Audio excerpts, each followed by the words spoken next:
Instead, they put it on top of a lampstand so that those who enter can see the light. Nothing is hidden that won't be exposed, nor is anything secret that won't be made known and brought to the light. Therefore, listen carefully. Those who have will receive more.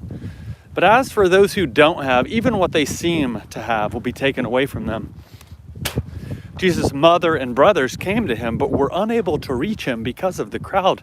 Someone told him, "Your mother and brothers are standing outside, looking for you." But he said,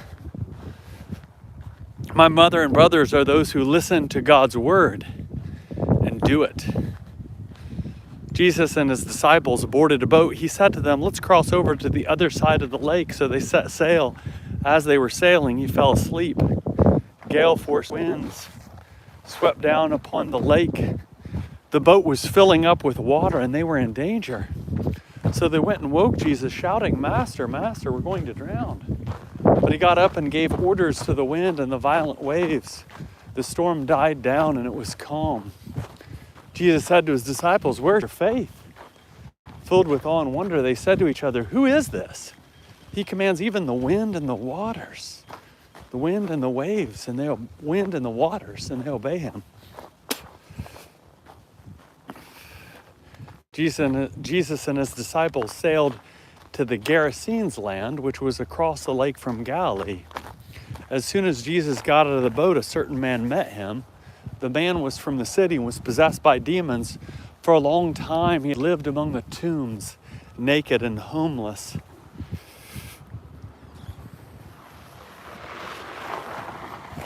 For a long time he had lived among the tombs, naked and homeless.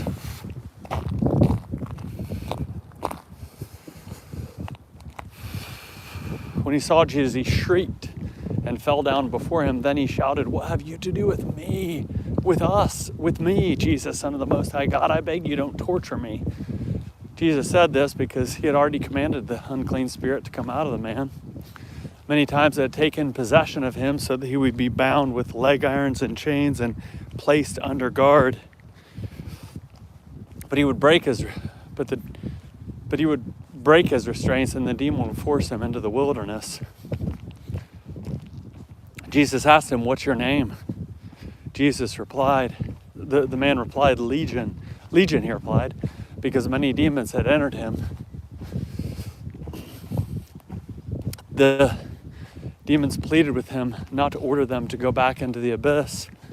A large herd of pigs was feeding on the hillside. The demons begged Jesus to let them go into the pigs. Jesus gave them permission. When the demons left the man and entered the pigs, the herd rushed down the cliff into the lake and drowned. When those who tended the pigs saw what had happened, they ran away and told the story in the city and in the countryside. People came to see what had happened. They saw the man from whom they came to Jesus and found the man from whom the demons had gone. He was sitting at Jesus' feet, fully dressed and completely sane. They were filled with awe. Those people who had actually seen what had happened told them how the demon man had been delivered. Then everyone gathered from the region of the Gerasenes asked Jesus to leave their area because they were overcome with fear. So Jesus got into the boat and returned across the lake. The man from whom the demons had gone begged to come along with Jesus, one of his disciples.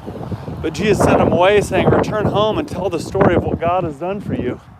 So the man went throughout the city, proclaiming what Jesus had done for him.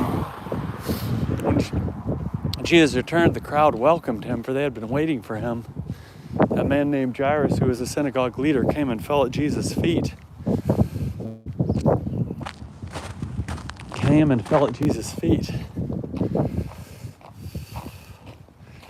He pleaded with him to come to his home because his only daughter, a 12-year-old, was dying.